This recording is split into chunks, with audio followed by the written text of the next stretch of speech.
बिहार में ओवैसी की राह रोकने के लिए नीतीश कुमार ने चले कई बड़े दांव और मुसलमानों को इकट्ठा करने के लिए बनाए कई सारे जुगाड़ ने नए साल के मौके पर मुस्लिम बुद्धिजीवियों के साथ संवाद किया है।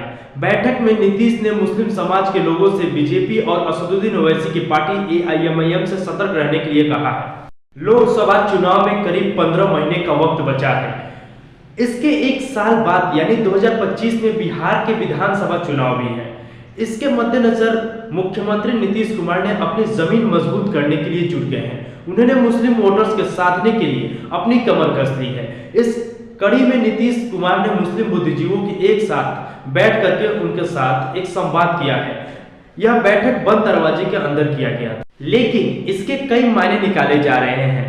बिहार में असदुद्दीन ओवैसी की पार्टी एआईएमआईएम तेजी से अपने पैर पसार रही है। ऐसे में जेडीयू और आरजेडी समेत महागठबंधन के अन्य दलों के लिए यह एक विषय बना हुआ है। मुख्यमंत्री नीतीश कुमार ने नए साल के मौके पर सोमवार को पटना स्थित अपने आवास पर मुस्लिम बुद्धिजीवियों के साथ संवाद किया।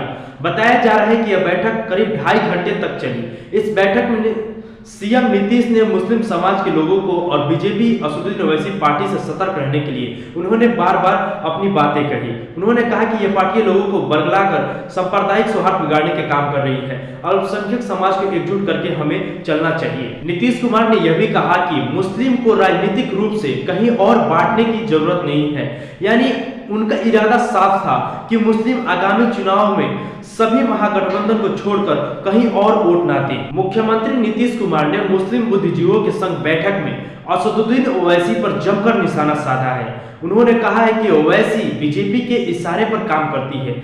वह बीजेपी की बी टीम है। ये लोग देश की पहचान मिटाने में लगे हैं। ये भड़काऊ भाषा बोलकर तनाव फैलाने की कोशिश करते हैं। आगामी लोकसभा चुनाव में जेडीयू महागठबंधन के साथ मिलकर चुनाव लड़ेगी। ऐसे में आरजेडी, कांग्रेस, वाम दल समेत अन्य दल नीतीश कुमार की पार्टी के साथ ही रहेंगे।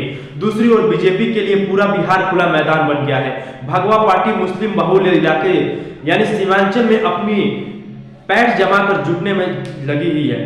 असदुद्दीन ओवैसी की पार्टी भी सीमांचल में अपनी मुख्यमंत्री नीतीश कुमार ने डिप्टी सीएम तेजस्वी यादव समेत महागठबंधन के अन्य नेता असदुद्दीन ओवैसी के फैक्टर को काट ढूंढने में लगे हैं।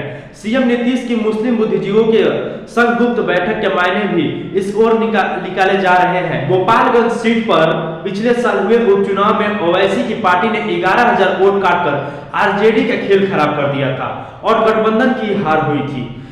एक बात तो तय है कि आगामी चुनाव में मुस्लिम बहुल सीटों पर एआईएमआईएम महागठबंधन का गेम जरूर बिगाड़ेगी।